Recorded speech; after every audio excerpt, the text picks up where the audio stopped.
For evil to flourish, it only requires good men to do nothing. These were the words of Simon Wiesenthal. These were the words of a Jewish Austrian in Nazi Germany who had to give up his home and commit to forced labor. The words of a man who was reduced to attempting suicide on multiple occasions. A man who weighed 100 pounds when he had his first taste of freedom after 4 grueling years of distress and oppression. Within 3 weeks of his liberation in 1945, Wiesenthal listed the names of several Nazi war criminals and worked to capture and imprison them. He went on to oversee operations at the Jewish documentation centers in Linz and Vienna, and later founded the Simon Wiesenthal Center. And although the Nazi regime had already collapsed, he knew that memorializing it would be the sole way to prevent recurrence. Clearly, Wiesenthal was a man who put actions behind his words. Unfortunately, there have been times in history where good men chose not to act in the face of evil. Take, for instance, the Armenian genocide. In 1908, the Young Turks laid siege to the throne of the Ottoman Empire. Beginning in 1915, Armenians from all over the empire were sent on death marches. Many aspects of Armenian culture were erased from history, and famed cities were reduced to ash. By 1923, 1.5 million Armenians had been slain.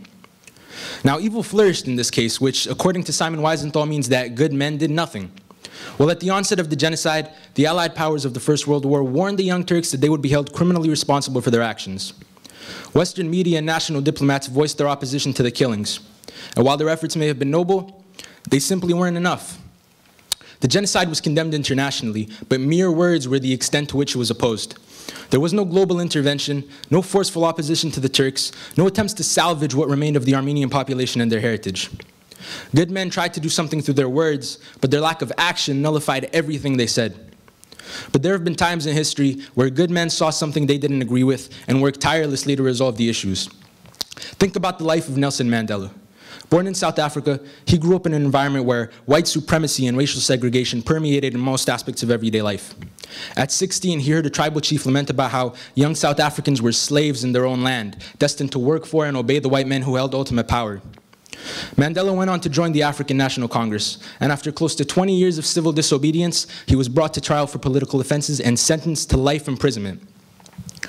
27 years of living in dingy, somber prison cells culminated in his release, upon which he went into talks with the governing white majority party to end apartheid and create a racially diverse government.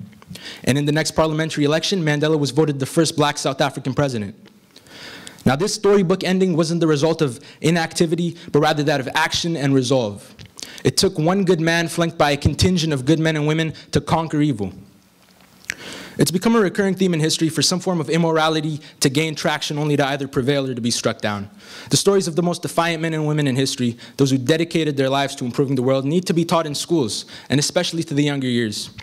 See, young children have a tendency to mimic their favorite superheroes and heroines because of their portrayal as being mentally tough and physically indomitable. And while it may be amusing to see a bunch of young Supermen and Wonder Women, what if instead we saw Mahatma Gandhis and Harriet Tubmans? In a world where hate speech has become the norm, it pays to always bear in mind one thing. For evil to flourish, it only requires good men to do nothing. Thank you.